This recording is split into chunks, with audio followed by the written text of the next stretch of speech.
Bon, Yael m'a demandé de parler, de dire quelques mots.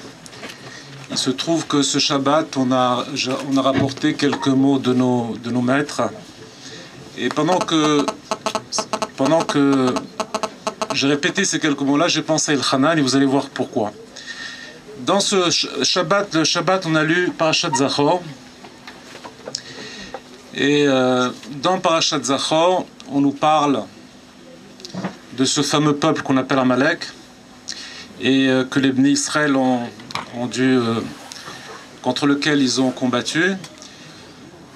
Et à propos d'Amalek, il est dit, lui aussi, Amalek fait partie de ceux dont on dit qu'il est Yodea Tribono Mitkavel Imrodbo, ce qui signifie il y a des peuples ou des gens qui connaissent leur créateur et que malgré tout, eh bien, ils se révoltent contre ce créateur-là. Ça a été dit principalement à propos de Bilam, je pense, mais on le dit aussi à propos d'Amalek. Et on explique de cette manière-là la kriya à la fin de Parashat Beshalach. On dit à la fin de Parashat Beshalach qui Yad al-Kes Hashem.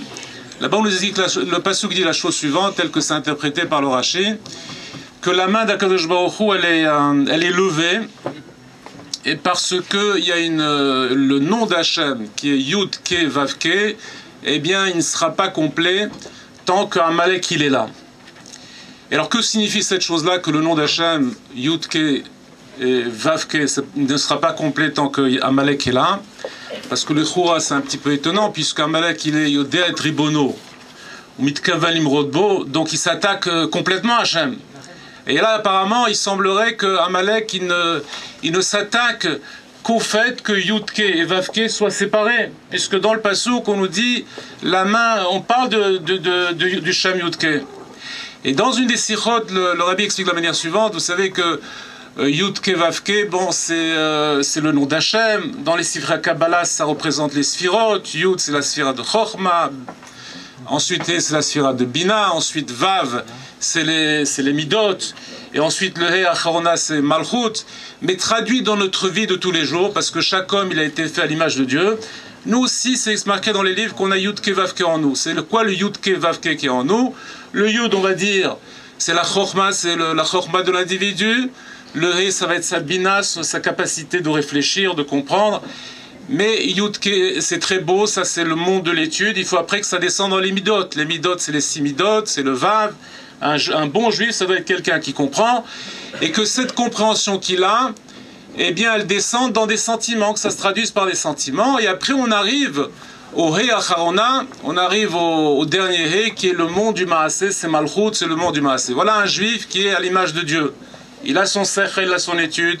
Ce sechel-là fait naître des sentiments. Et puis ces sentiments, eh bien, ils se traduisent dans des actes. Et tout le problème de Amalek, c'est quelqu'un qui lui, il est Yodea Tribono. Amalek, c'est quelqu'un qui ne s'attaque pas à Yudke. Il est d'accord qu'il est Yudke. Il est d'accord qu'un juif, il est de la compréhension. Mais par contre, il casse le Shem Hashem, c'est-à-dire qu'Amalek, lui, qu'est-ce qu'il fait? Il fait que c'est marqué dans les livres qu'Amalek, c'est vrai que c'est une nation, c'est vrai que c'est un peuple, mais c'est aussi une klipa, c'est aussi une forme d'impureté qui a été distillée aussi chez les Bnei Israël, qu'on peut avoir si on ne fait pas attention.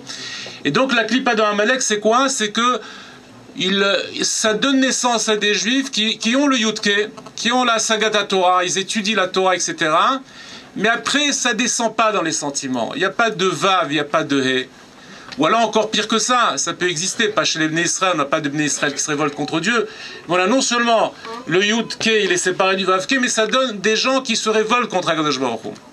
Et tout le travail de la mitzvah que nous avons de se rappeler d'Amalek, c'est justement, Akadosh Baruch Hu, il attend de nous qu'il y ait cette shlemut-là, par la mitzvah qu'on prend à Sefer Torah, on a lu ce Shabbat, toute la lecture une lecture spéciale pour cela, parce que c'est une chose qui est très importante, cette notion-là, que le Yudke, eh bien, il doit être rattaché au Vavke. Dans la Sikha là-bas, le Rabbi, il explique que c'était aussi un petit peu, vous savez qu'Amalek, il est venu juste avant Matan Torah.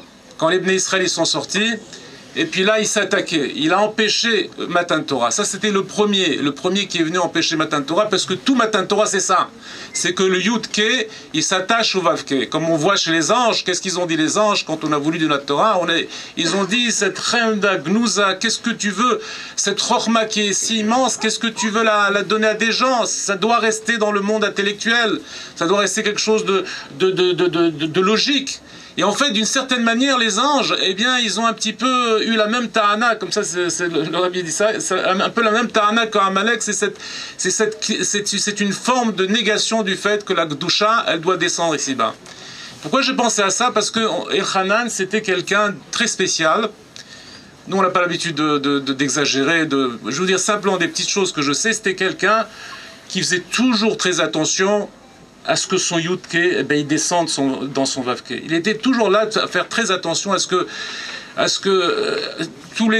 peu près tous les 2 jours, à 11h du soir, enfin après Arvit, il était là pour poser ces questions. Est-ce que Bremet, la Lachal, doit être faite comme ça? C'était quelqu'un c'est pas quelqu'un qui restait dans l'intellect, c'est quelqu'un qui essaie toujours à ce que ça se mette en pratique. Comme Michel a dit, des fois on comprenait pas tellement les questions. Une fois, il me demande, il vendait des tableaux. Alors il me dit, est-ce que je peux vendre ce tableau? J'ai dit, pourquoi tu pourrais pas le vendre? Et il me dit, parce que sous le cadre, si quelqu'un va enlever sous le cadre, il y a un petit défaut qu'on voit pas, qui est caché par le cadre. Voilà le type de question que Elchanan se posait. Les types de questions, c'était tout le temps comme ça. C'était quelqu'un qui essayait de mettre en pratique ce qu'il étudiait, que ça soit un bon juif, qui soit à l'image de Dieu. C'est marqué Vachayten Libo. C'est marqué que quelqu'un qui est vivant, nous qu'on va vivre jusqu'à 120 ans, quand une chose pareille se produit, qu'est-ce qu'on doit faire? Eh bien, on doit essayer de prendre exemple sur la personne qui est partie.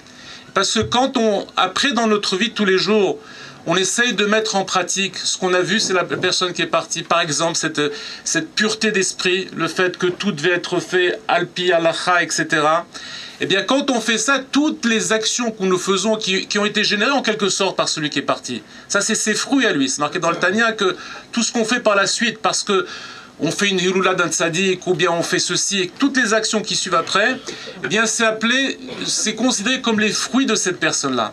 Et donc c'est la meilleure manière que l'on peut faire pour élever sa neshama. Prendre exemple sur lui, le fait qu'il était quelqu'un qui étudiait tout le temps, on le voyait jamais en train de discuter ni quoi que ce soit, tout le temps assis. Moi j'ai jamais vu parler de Varim Telim, j'ai jamais vu. Tout le temps en train d'étudier, tout le temps en train de faire, et surtout cette pureté d'esprit, essayer d'agir de manière pure, que tout soit clair. Et ben quand on s'inspire de l'Ibezar Hashem, c'est comme ça qu'on peut élever sa neshama avec l'aide de Dieu. Et en contrepartie, là où il sera, il priera pour nous tous, et qu'on ait tous toutes les bonnes choses qu'un juif il attend, la santé, toutes les bonnes choses, et qu'on ait bientôt Bezar Hashem. Mashiach Tzidkenu B'Kar Mamash.